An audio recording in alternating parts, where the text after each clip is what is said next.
thank you everybody for sticking around. I know it's getting late, but I hope I can teach you a thing or two about encryption. Now, this talk is called No Way Jose, and you might be saying, what does that have to do with encryption? Well, Jose is a standard which basically stands for the JSON object signatures and or signing and encryption. So it's a standard for using JSON with signatures and encrypted content. But before I can dive into the Jose standard as it is, we first have to see what signatures are and what encryption are. So I'd like to start with a little introduction to the basics of cryptography before we move on to the actual Jose standard. So let me quickly introduce myself. My name is Bellen. I'm from Belgium, as introduced, and I'm a developer advocate engineer at Alt0. And if you don't know Alt0, we're an identity as a service provider, which basically means that we try to make it as easy as possible for anybody to implement a secure authentication flow so you can focus on building your actual applications instead of just worrying about your user's identity or worrying about signing up and logging in users. I'm also a Google developer expert, and you can find me all over the internet as @samego. I'm a web developer, so it only makes sense to me that I would be npm installable. So if you run npx @samego/about me, download half of the internet and wait a few seconds, you'll find all the necessary links you need to contact me or to find my other presentations or this one on the internet. So if you would like to follow along with my slides, just like Dwayne did, you can just go to jose.sambego.tech. Mine do not automatically sync, so you have to skip forward with your arrow keys. But if you prefer the slides on your own screen, you can go to the website and follow along there. So I have to start with a disclaimer. And the thing is, I might simplify certain things in order to try to explain them in an easier way, because once you start with cryptography, it's very easy to go down the rabbit hole and get to very complicated matter very fast. So I'm going to try to stick to the surface, and maybe I simplify certain things just for the sake of explanation. Also, don't reinvent the wheel. Use existing libraries and services when doing something with cryptography, just because they have been proven, they have been researched by researchers or people who know actually what they're doing. So if you have to do something with encryption or signatures or hashing, use one of these existing libraries that have been proven to work. Okay, a little summary. We're going to be looking at hashing and keyed hashing, signing, encryption, and lastly, Jose, because the talk is called No Way Jose. So what is hashing? A hashing algorithm is a mathematical algorithm that maps data of an arbitrary size to a bit string of a fixed size, which basically means that no matter how big the input you give to this algorithm, the output will always be of the same size, and that size is depending on the algorithm. So if you input 1 word, 10 words, a whole book, the output will always be of the same fixed size. The initial data is often called the message, and the outcome of a hashing function is called a hash or a message digest. And hashing is a one-way function, which means that what you put in and what you get out cannot be reversed. You cannot reverse a hash once it has been hashed. You cannot get back to that original input. It's a one-way function. So if you look at a little diagram here on screen, if you have 3 inputs, dog, doggo, and a quick brown fox jumps over the lazy dog, and we all run them through the same hashing algorithm, we get 3 different outputs. But we can see that these outputs are all of the same length, 256 bits for this algorithm, but they're different. And we cannot take these outputs, these hashes, and go back to the original input, because hashing functions and hashing algorithms are one-way functions. Input gets you an output, but the output cannot be reversed. So some of these hashing algorithms you might have heard of are MD5, SHA-123, NTLM, Lemon. These are all hashing algorithms that are commonly seen when you're dealing with hashing. And a variant of hashing is keyed hashing. And this is basically everything that a hash is, but it also lets you validate the integrity and the authenticity of the content of a hash, which means that you can validate that the input has not been tampered with based on the key that's associated with this keyed hashing. And you can also validate the integrity or the authenticity that it's a real hash that you're expecting to have. So in order to compute a keyed hash, you need a secret key. So if you have the same schematic as before, input dog, doggo, the quick brown fox jumps over the lazy dog, and we run them through a keyed hashing algorithm. In this instance, it's hmax SHA-256. So still we get a 256-bit output. It's the same for all inputs. But together with the input, the dog, doggo, and so forth, we also input a secret. In this case, it will be super secret. Usually it's a randomish string that you have to keep secret to yourself. Otherwise, it would be useless. But based on this secret, the output would always be the same. If I would input a different secret for the input dog, my output would be different. For example, we have the input, the quick brown fox jumps over the lazy dog, and we have two different secrets, the real one, my super secret, and the wrong one, wrong secret. The output of that algorithm will be different for both secrets, even though that the input, the quick brown fox, is the same for both of them. This makes sure that if we know the secret, we can validate the authenticity of this hash, or at least of the input of this hash. Internally, it's a bit more complicated, and usually your secret key is converted to an inner key and an outer key, and then you first make a first hash with the inner key and take that first hash and use the outer key to the secondary hash, and then you get an output. You don't really need to know this. I just wanted to mention is that internally these algorithms are sometimes quite complicated, but the essence is quite simple. Input gets you a fixed output and cannot be reversed. Some of these algorithms are HMAX, SHA-256, 384, and 512. And of course, these numbers, they mean the bit length of the output. And if this just seems like some random letters, it basically stands for keyed hash message authentication code with a secure hash algorithm, and it's a 256-bit output, like I mentioned before. So it's not just random letters and random numbers. They actually do mean something most of the time. I was talking about storing passwords in databases, and often you would store them as a keyed hash.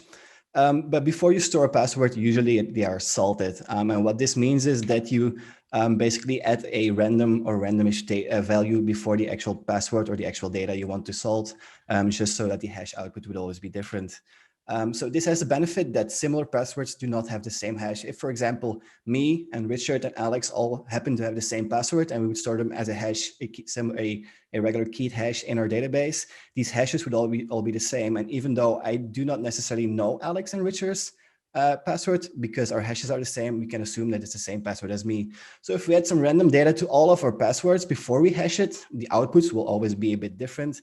That's called a salt. And this also means that you cannot really use rainbow tables. And a rainbow table is just a very big database, a very big table with all possible strings and their hash outcomes. So if you add some randomized data, that would make those rainbow tables also useless. So the same example, we have our keyed hash algorithm, we have our secret, we have our input, the quick brown fox.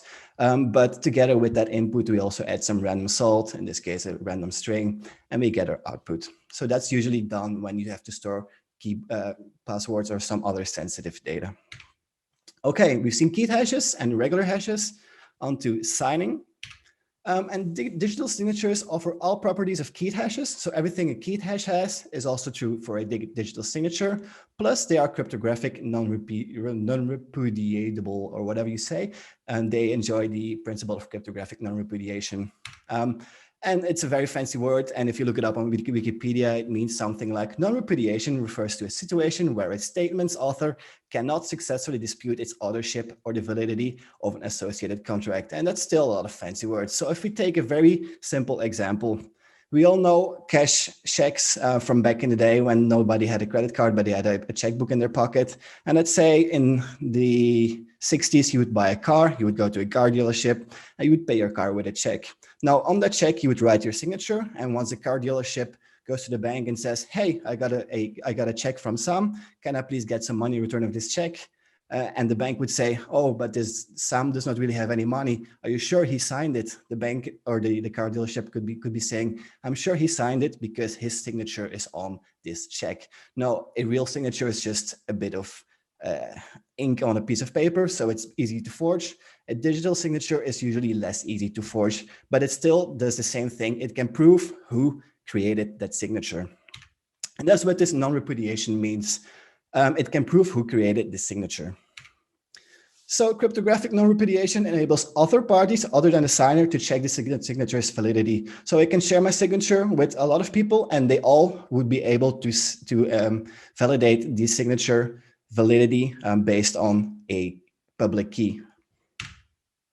So like I just said, digital signatures use public key cryptography or asymmetric cryptography, which means that you have a private key and a public key. And the signer is going to create the signature using the private key. And the private key is something you keep secret to yourself. It's private. It's called private for a reason. So you're going to create the signature with your private key. And then you're going to send that signature together with some data to whoever wants to receive it. And they can use your public key, which is something public that you can share with everybody in the world. And they can use that public key, which is linked to the private key, to validate the signature of that payload. And a signing algorithm is usually a collection of 3 different algorithms, something that generates a private and public key pair, something that signs or creates a signature, and something that's able to verify the signature, a verifying algorithm. So if we look again at a more schematic kind of way, our input is still the same. The quick brown fox jumps over the lazy dog. But if we run it through a signing algorithm and we use our private key, we get a signature. Now, if you want to verify that signature, we're going to take our signature, which is a D7, A8, and so forth, run it through that verifying algorithm together with the public key, which is linked to the private key we used before.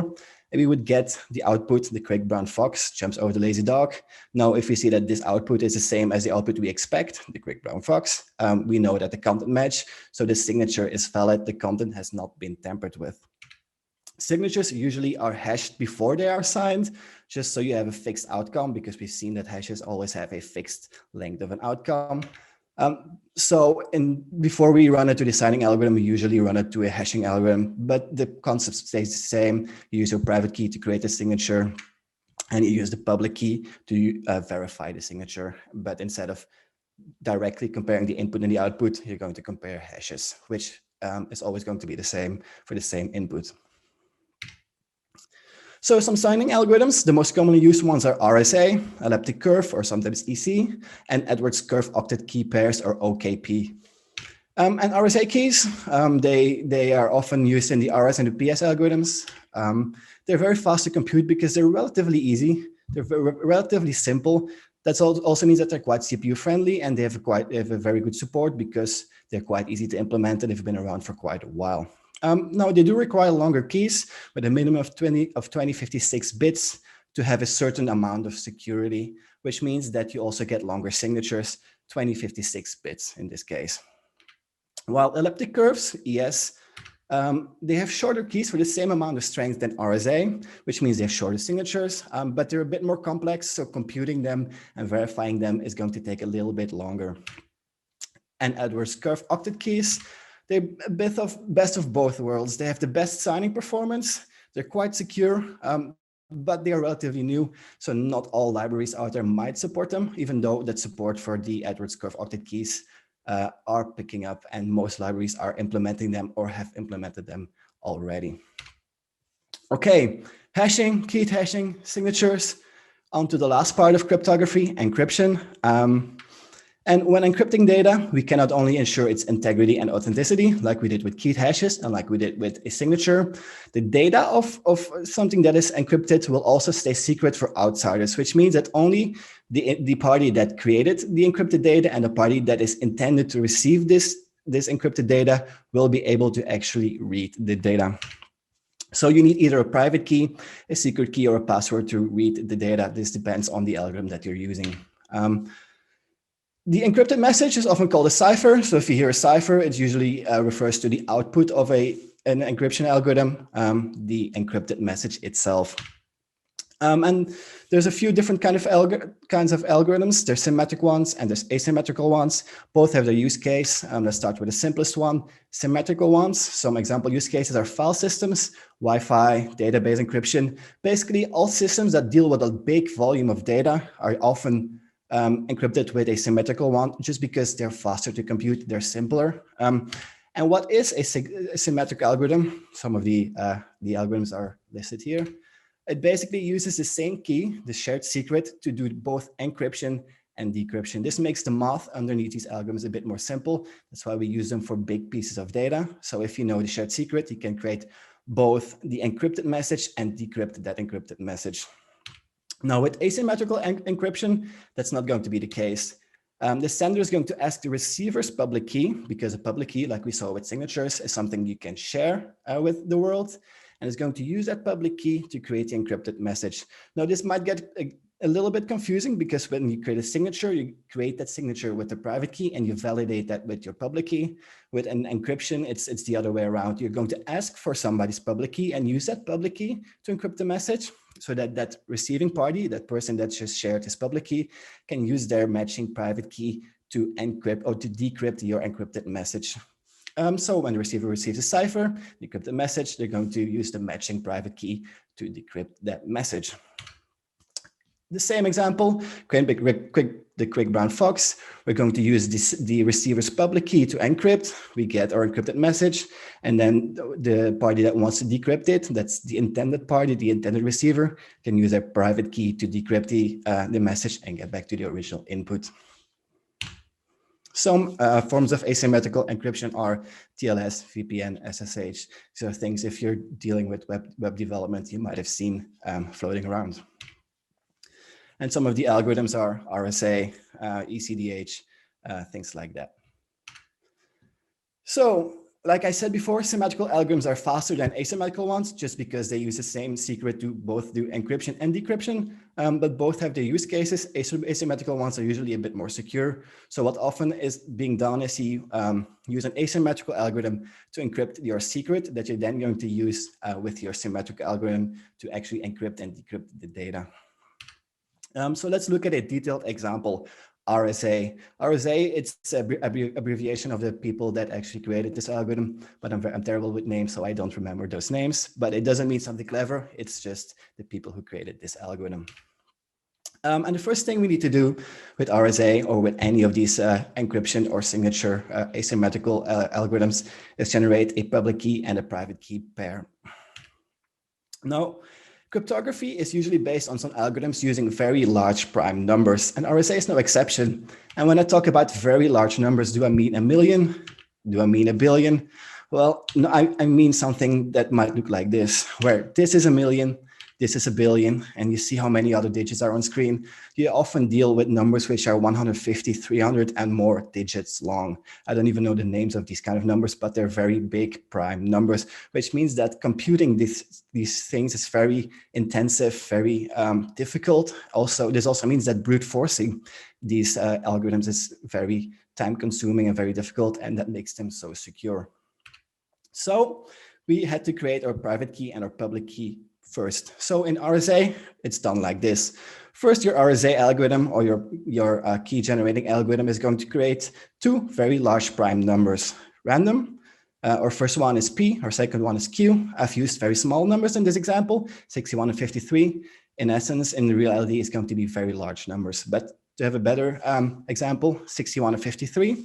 And then we're going to create the lambda, which is the LCM, the lowest common multiplier of P minus 1 and Q minus 1, which, if you want to do the math, is 780. And you're going to keep these secrets in memory. We're going to keep them secret, but you're going to use these to create both your public key and private key, which means that they're going to be mathematically linked. Now, your public key might contain a bunch of data, but it will also contain a modulus, which is the first prime number times the second prime number, and your public exponent, which is the co-prime of lambda in this algorithm. And the private key is also going to contain that modulus, but instead of a public exponent, it's going to contain this private exponent, which is E with the modulus of lambda n. It's a bunch of fancy mathematics under the hood, but what you have to remember is that they're both linked, both the private key and the public key, because of those two prime numbers and the lambda that we created when we created those two keys. Now remember, modulus, public exponent, and private exponent, they're parts of our keys. When we want to use a public key to encrypt some data, we're going to do something like this. Our input, 1, 2, 3, 4. It's a number just because that's easier. We're dealing with math underneath the hood. And our public key has a modulus of 32, 33, and a public exponent of 17. If you run it to the encryption algorithm of RSA, which is in the middle of this yellow box, you'll get a 2183 as an output. That's just some math. Usually you're not dealing with numbers, but you're dealing with text or other data, so you might have to do some data conversion. But at the core, it's always still this algorithm, this encryption algorithm using that public key, exponent, and modulus to do some mathematical equations. Now, if you want to reverse this, or if you want to use our private key to decrypt that message we just created, we're going to do the same thing. So our output of our encryption thingy earlier was 2183. We're going to input it in our decryption, run it through the algorithm, and our original message shows up again, 1, 2, 3, 4. But instead of using our public key, we use our private key. And remember that these are mathematically linked to each other, both the public and the private key, which means that we can decrypt the message if we know the private key. Again, usually you don't use the numbers, but you have something like a string or some other data. So there's some data conversion that is going on. But at the essence, at the core, it's still just that mathematical algorithm running in the background. Let's see why I cannot skip. Okay. So I created a little, very small script that you can link to in a second. But what this does is basically it's a node script, and it generates the two prime numbers, the modulus, the lambda, and the public and private exponent, and you can see it in action yourself. But like I said, we usually don't use small numbers, we use large prime numbers. So if we change the numbers, the first one and the second one, to something with more than 150 digits, we get very big numbers to work with. So we get very complicated mathematics. And if you like to see how I've implemented this, note this is just for demo purposes. Don't use this in production. You can go to github.com/sambeagle/RSA Demo, and there's 3 ranges, one with simple numbers, one with large numbers, and one that does a bit of data conversion.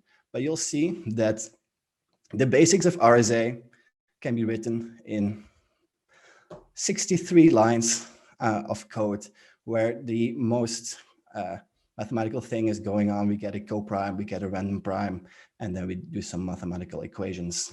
So it's not that complicated. The basics, once you go beyond these basics, it gets quite complicated quite fast. But you don't need to know these, because you should use a tested and proven library anyway when you're dealing with cryptography. Okay, we've seen all of the basics of cryptography: hashing, keyed hashing, signatures, and encryption. Let's move on to Jose, the thing that's actually in the title of this talk. And Jose, like I mentioned in the very beginning, stands for JSON Object Signing and Encryption. And this might not be familiar to you, but I think a lot of developers out there, especially if you deal with APIs and authentication once in a while, you might use JSON Web Tokens. And JSON Web Tokens are a part of the Jose JSON Object Signing and Encryption standard. So why JSON? The JSON format is often used for serializing and transmitting structured data over a network connection, which means that we use it all the time on the internet, right? Who uses XML these days? Everybody uses JSON.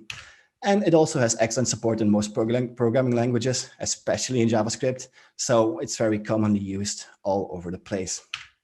So I mentioned JSON Web Tokens. Everything that's part of the JSON of the Jose standard is going to be JW something, JWT for tokens. But let's start with the more simpler examples. JSON Web Keys, because sometimes you want to share a public key. And remember, a public key is something you can share with the rest of the world. And you might want to share this over the internet. And we like to share things in JSON format over the internet. So we would like to create some JSON Web Keys, public keys in the form of JSON. And this is an example of a JSON Web Key containing my public key, or one of my public keys. But remember when we had a look at that RSA example where we created the public and private key, and the public key had the modulus and the public exponent, the N and the E value? Well, they're exactly, you can find these in this JSON Web Key as well, where the N is a modulus, it's the first prime times the second prime, and the E is the public exponent, which is the lambda, something mathematical with the lambda function. So both these values are in this JSON Web Key, together with some other information like which algorithm we're using and so forth. Next up, JSON Web Signature, where it's often, or most of the time, it's serialized as a string where you have the first part, dot second part, dot third part, and it's always going to be 3 parts, a signature, a JSON Web Signature, where the first part is going to be base 64 of a JSON object, which is called the header, the second part, the payload, and the last part is going to be the actual signature. So if we look at an example, and we would look at the first part, the Jose header, or the JSON Web Signature header, we base 64 decode this. We get a JSON object, which tells us the algorithm that we've used to create the signature is HS256. So please use this algorithm to verify the signature if you want to verify it. The same thing for the payload. If we base 64 decode this string, we get another JSON object. In this case, foo is bar. But as long as it's valid JSON, you can base 64 encode it and put it as a payload of a JSON Web Signature. And lastly is a signature, where we're basically going to check in the header which algorithm do you need to use. Now we're going to feed both the header and the payload into this algorithm together with the secret, because it's HMAC, which is basically a keyed hash and not a real signature. But if you would use a another algorithm, you would input here the public key so you can verify the signature based on that public key. So you're just going to take the header, the payload, and your secret or public key, and you can verify the payload has not been tampered with. So like this, you know that everything that is in the payload was intended to be in the payload and nobody tried to change something in that payload because the payload is part of your signature. Key, signature, now it's up to JSON Web Encryption. Again, we see the most common format of this is serialized as a string, but instead of 3 parts, it consists out of 5 parts. And this is where it gets a little bit more complicated. The first part is our header. We've seen this. If you base64 decode this, we get some JSON with some information about this JSON Web Encryption thingy. The second part is a JSON Web Encryption encrypted key. So this is the actual key we're going to use to decrypt our ciphertext, which is a 4-part, but it's still encrypted. So first we have to go and decrypt that one before we can actually use it. And the initialization vector, the 3rd part, and the authentication tag, the 5th part, are used to decrypt the cipher as well. But JWEs use 2 kinds of encryption. And like I've mentioned before, often when you're dealing with asymmetrical encryption, you're first going to or with symmetrical ones, sorry, you're first going to encrypt your actual key, the key you can use to encrypt and decrypt, with an asymmetrical one. So you can then decrypt that one with a private key. But that's what's being done with JSON Web encryptions. So the content encryption key, the second part, is usually encrypted with an asymmetrical algorithm. So if we take this second part, it's going to be an encrypted secret key. So, and the second part, the cipher, or the 3rd part, the 5th part, 4th part, the cipher is encrypted using that content encryption key, which is part of the string, but still encrypted. So what we're going to do is we're going to look into the header, and in the header tells us the algorithm, the encoding or encryption, and the key ID. So now we know which algorithms to work with. So if you want to decrypt the content encryption key, the second part of this string, we're going to check in our header, which algorithm do you need to use? RSA, which we know from the example is an asymmetrical one. So we're going to take this algorithm, which takes the input, the content encryption key that is encrypted, but it also takes a private key because it's an asymmetrical one. And to decrypt something, we need the private key. So we know that we have the private key because the private key is something we keep secret, and it tells us the key ID. So it tells us which private key to use. So by looking into the header, we know which algorithm to use, and we know which private key to use. So when we know those details, we can actually decrypt the JSON Web encrypted key. And once we decrypt that key, we can use it to decrypt the actual encrypted message, the cipher. So again, we look into our header, which algorithm to use, A23.6 GCM in this case. We pass along the cipher, the encrypted message, together with the decrypted content encryption key, together with the initialization vector, which is a 3rd part, which sometimes is empty depending on the algorithm, and together with the authentication tag, which is the 5th part. So first we decrypt the actual key, and then we use that key to decrypt the actual cipher, the encrypted message. It's a bit more complicated, but that's how JSON Web encryption thingies work. And both JSON Web signatures, JWS, and JSON Web encryption, JWE, can be serialized as compact, as a string, as we've seen before, where JSON Web signatures are 3 parts, and the encryptions are 5 parts. But they can also be serialized as JSON, because it's a JSON standard, where this would be a signature. And again, you see you have your payload, you have your header, you have your signature. So all of the data is still in this JSON object, but structured according to the specification. And if we would look at a JSON Web encryption thingy, this is how it looks like in the form of JSON. Now, why would you choose one form or the other? If you have to send it as a header, for example, in an API request, you might send it as a string because it's much shorter. But if you have all the luxury and all the time and all the size constraints that you want, you can just send the actual JSON object, and it's a bit easier to work with. But most of the time, we use these serialized as a string versions of JSON Web S, JSON Web signatures, and encryption. So I've touched on this. JSON Web Token is the last one in this HOSE standard that I want to be talking about. And a JSON Web Token is basically just a JSON Web signature or a JSON Web encryption thingy, where most of the time is going to be a JWS. But if you really want to, you can also encrypt it so nobody can look inside of the payload without being able to decrypt the payload. But most of the time it's going to be a JWS. where the only difference is going to be that in the header, you're also going to have type JSON Web Token, just so you know that it's going to be a token, that you have to treat it as a token. And some form of one of the most commonly used tokens these days on the web is an access token. So if you would look into the payload, you would see some information which is related to an API, to access an API, things like the issuer, the subject, which is usually user ID, the audience and scopes, things like this. If it's an ID token, it's a token that's related to the identity of somebody that has authenticated. So it's going to contain a bunch of information about the identity of a user inside of the payload. But they're all JSON Web Signatures or encryption, which means they have a payload which you can either encrypt and decrypt, or you can sign so you know that nobody has tampered with the payload. So if we go to the summary, hashing compresses and makes it virtually impossible to get to the real data. It's a one-way function with a fixed size output. Keyed hashes protect the integrity of the data because we introduce a key, a secret key to these hashing algorithms. Digital signatures allow third parties to verify the validity and the origin of data. Encryption allows only authorized people to read the data, so only people who should be reading the data would be able to read the data. And the Jose is a set of standards based on JSON that helps us with signatures and encryption on the web, and most commonly to send them across the web in different ways. Again, if you would like to see these slides, they're going to be here on jose.sambiga.tech forever. They might evolve, but the essence is always going to be the same. If you want to know more about JSON Web Tokens, jwt.io. Our blog has a few very interesting articles, audio.com/blog. That being said, thank you very much. Thanks so much, Sam. Yeah, there was a lot of content in there, so I'm glad you said that the slides are available to everybody. Yeah, thanks so much for the talk. That was awesome. Yeah, I guess we got a few questions in the chat, which is a good place to start. I've also got one or two of my own, and there's maybe just a little bit of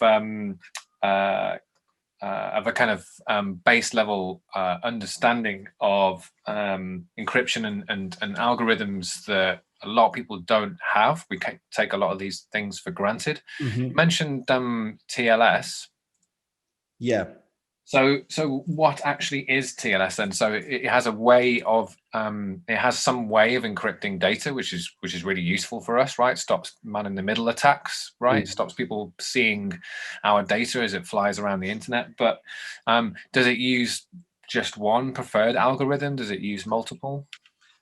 There's usually a whole range of algorithms you can use, and they all have their strengths and weaknesses. But I think if I go back to my slides, which is quite back, TLS, we had them with asymmetrical encryption, which means it still uses a public and a private key to do the encryption. So what's being used with TLS is something asymmetrical instead of a symmetrical algorithm. But in this range of asymmetrical encryption algorithms, there's a whole bunch of them, and depending on what you choose for what reason, they should all be okay to use.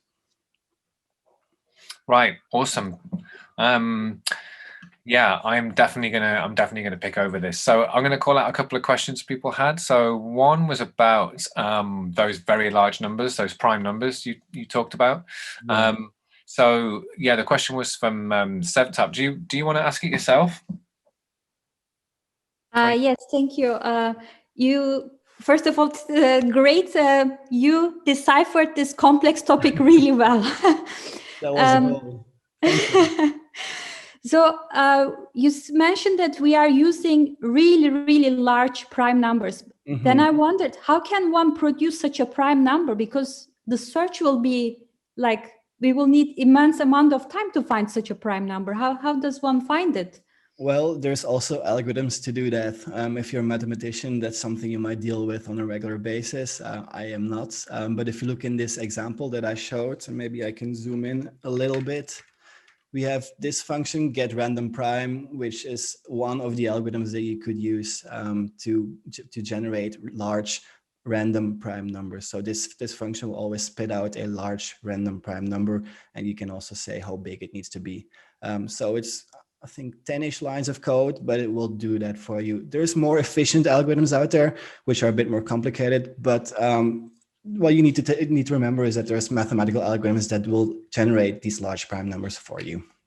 Does anyone else have a question for Sam? I'm not sure if it's really something that can be answered because I was reading articles about like quantum computers and kind of like how they can be used to break certain encryptions. Do you know anything about that, or is that an issue? Yeah, so the reason why these algorithms that I just talked about are so secure are because they use these very big, large numbers. And if you want to brute force it, means that you have to calculate every prime number from 0 till you reach those kind of numbers, which is very intensive and practically impossible with our current computing power.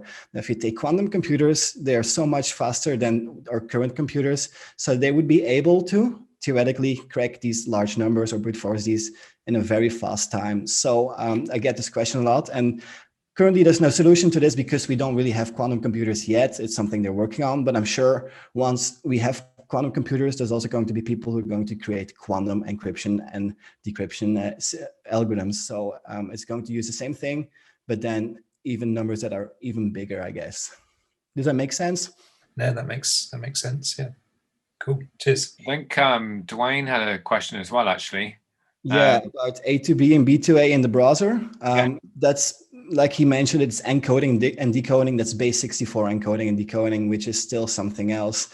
It does not create a fixed length output depending on input, for example. So it's not hashing. It's closer to hashing than any of the other things I talked about, but it's still something else. You're just going to encode it in a different way. So that's not secure at all, by the way. If you store something as base 64 encoded somewhere, it's usually just used to reduce the size of a string. Most of the time it's smaller, but that's about the only use case you have for it. Yeah, good thing that you qualified that before anyone starts using that to store a password or. The output looks like a hash, but it is not a hash at all. No. Great. Any other questions before we close up? Any thoughts on the web authentication API? Well, I have a whole talk about that if you really want to hear my thoughts. But the newest cool thing about web authentication API is also public and private key based authentication on the web, which means you can use a YubiKey or a Titan key or a Google whatever key it's called, or you can use your Touch ID or something built into your device to generate a public and private key pair and then authenticate using that public and private key pair instead of using a password, for example. So I think it's a future. Adoption is getting along very slowly. It's getting better and better and better, but it's certainly something to keep an eye on. Yeah, I'm glad that question was asked. I'm a fan of it because of the clear benefits to the user, right? I mean, there's so much convenience when a browser supports a feature like this. Browser support is really good, by the way. All major browsers support it these days in some form or the other. And I think Google, GitHub, all of the bigger players also have some kind of support for it as a second factor or as first factor, depending on the service itself. Yeah, it's a great way of managing credentials across different devices that you have, and so I've made a note, Sam, to ask you back at some point for your talk on that. I'm glad you do that. Yeah. Brilliant. Okay, I think we should wrap up. But thank you so much to both of our speakers, Sam and Dwayne, who've both, as I said earlier, beamed in from across the world. We're going proper international these days, and why not, right? We're online. Sam, Dwayne, I would love you to come over to the UK sometime. Maybe we can hope for that in the next 12 months. Who knows? But awesome to have you. Yeah, so a round of applause for our speakers. I can see lots of thanks appearing in the chat.